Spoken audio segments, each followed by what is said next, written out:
Assalamualaikum warahmatullahi wabarakatuh. Ketemu lagi dengan saya. Hari ini saya akan membahas tentang genset ya. Kalau kemarin kita bahas panel listrik, mulai dari panel tegangan menengah, terus ke trafo, terus panel tegangan rendah, panel kapasitor bank, terus terakhir panel genset. Nah, hari ini ya kita akan membahas tentang gensetnya. Nah, genset yang akan kita bahas yaitu genset yang ada di Fakultas Teknik UNY. Merek gensetnya ini ya, FG Wilson. Ini untuk kodenya P553. Terus untuk kapan genset ini diadakan, ini ditulis menggunakan spidol yaitu 12 Juli tahun 2018. Ya, ini umurnya sudah lumayan, sudah 6 tahun. Nah, ini untuk genset kapasitasnya 550 kVA. Jadi kalau di trafonya yaitu ukurannya 630, ini gensetnya ukurannya 550, lebih kecil. Jadi nanti kalau listrik PLN itu padam, maka panel kontrol genset ya, kalau kita set secara otomatis ya, nanti dia otomatis nanti akan menghidupkan genset. Jadi nanti yang ada di panel tegangan rendah itu nanti akan disuplai bukan lagi oleh PLN, tapi akan disuplai oleh genset. Nah, genset kita bisa lihat ya, dalamannya seperti apa. Nah, ini kita bisa lihat, ini dalaman dari mesin genset ya. Jadi mesin genset itu intinya sebenarnya komponennya itu yang pertama itu komponen utamanya adalah mesin diesel. Mesin diesel itu seperti ya, kalau kita punya truk ya, atau bis atau mobil yang menggunakan mesin diesel seperti Pajero gitu ya, atau Fortuner dan lain sebagainya. Nah, ini di sini sama ya. Genset itu untuk penggerak mulanya. Jadi mesin diesel itu nanti digunakan untuk apa?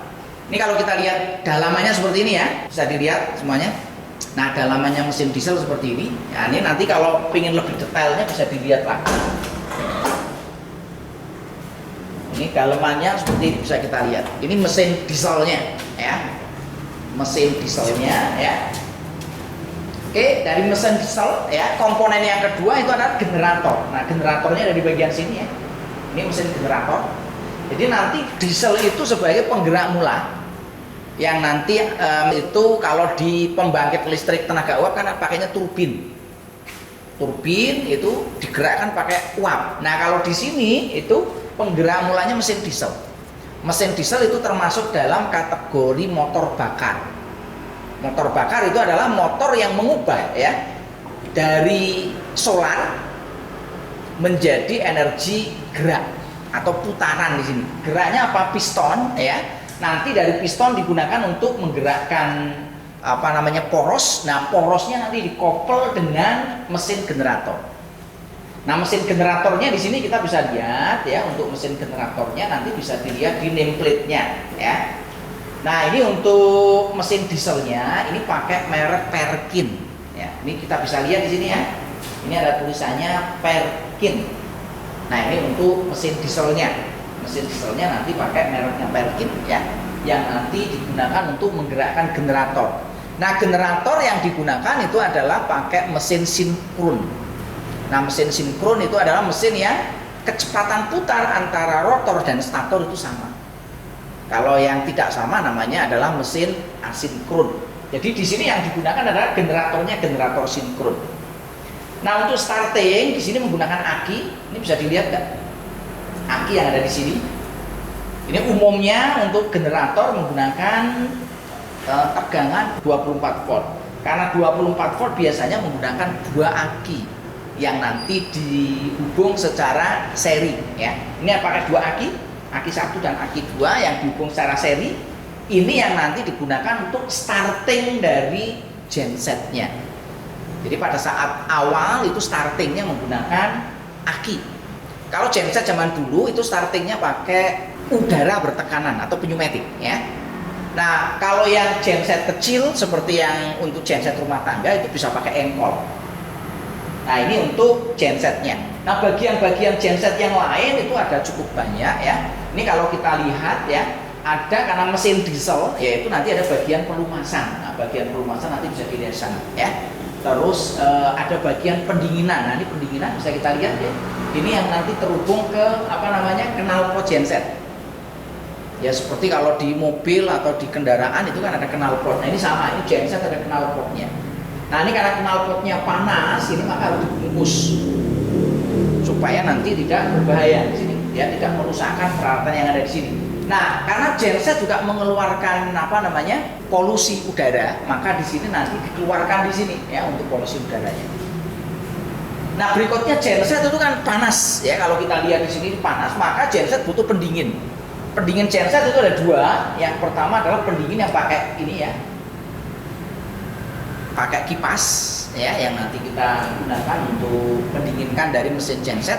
Yang kedua adalah pendingin yang pakai liquid ya, pakai liquid ya, nanti seperti di mobil ini ada di atas ini biasanya ada bagian yang digunakan nanti untuk mengecek ya, bagian untuk yang ini ya. Nah, ini untuk ngecek pendingin ya, liquidnya, atau dikenal dengan istilah coolant ya. Cairannya namanya coolant ya, sistem pendinginan namanya adalah coolant ya. Nah, bagian lain nanti ada bagian yang namanya adalah AVR untuk mengontrol tegangan keluaran agar tegangan keluaran genset itu selalu konstan. Nah, komponen yang lain apa? Komponen yang lain ya, ini frame-nya ini ya. Ini dibungkus pakai frame ya, pakai frame ini ya, supaya nanti aman. Juga nanti ya, beberapa genset itu ada peredam suara dan lain sebagainya. Oke ya, saya kira itu untuk genset ya. Nanti kita lanjutkan di panel ke sana ya. Kita tutup dulu untuk gensetnya. Kita lanjutkan penjelasan tentang genset ya. Kalau sebelumnya sudah saya jelaskan tentang bagian-bagian dari genset, komponen dari genset, fungsinya untuk apa. Nah, yang belum saya jelaskan itu adalah untuk panel kontrol gensetnya. Nah, ini panel kontrol genset bisa kita lihat di sini. Ini ada tampilannya seperti ini. Ini bawaan dari Wilson, kita bisa lihat ya. Nah, ini karena kalau kita on kan suaranya sangat bising dan ini cukup berbahaya, maka ini tidak saya on kan ya. Jadi ini hanya saya tunjukkan saja di sini. Ini adalah panel untuk kontrol gensetnya ya. Ini bisa kita operasikan secara manual ya, ataupun secara otomatis ya, melalui panel kontrol genset. Nah, di sini nanti ada indikator-indikator ya yang menunjukkan bahwa genset ini posisinya nanti seperti apa. Nah, di sini ya ada tombol-tombol di sini ya. Ini adalah tombol yang nanti untuk emergency tadi. Nah, ini yang digunakan untuk pada saat kita menghadapi kondisi yang mengharuskan genset harus kita off-kan. Nah, yang di sini itu ada circuit breaker ya. Ini posisinya dalam posisi on ya. Nah, ini mereknya adalah dari IBB ya. Nah, ini ada beberapa warning ya yang dibutuhkan terkait dengan potensi bahaya yang ada di genset ya.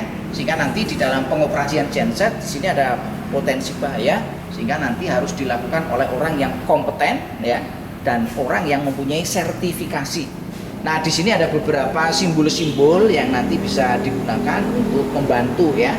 Apabila nanti di sini itu muncul tampilan-tampilan seperti ini ya, ini adalah tanda-tanda bahwa ya genset itu perlu segera dilakukan pemeliharaan ya. Misalkan di sini ya, ini tanda untuk warning ya, ini tanda untuk kalau ada low coolant temperaturnya ya, ini ada tanda low coolant level dan lain sebagainya. Ini adalah informasi-informasi yang nanti akan disampaikan di sini. Nah, ini nanti di dalam prakteknya ini kan ditutup seperti ini supaya nanti lebih aman. Nah, sehingga yang kita lihat hanya pada bagian ini. Oke, saya kira untuk penjelasan genset cukup. Terima kasih, sampai jumpa di lain kesempatan.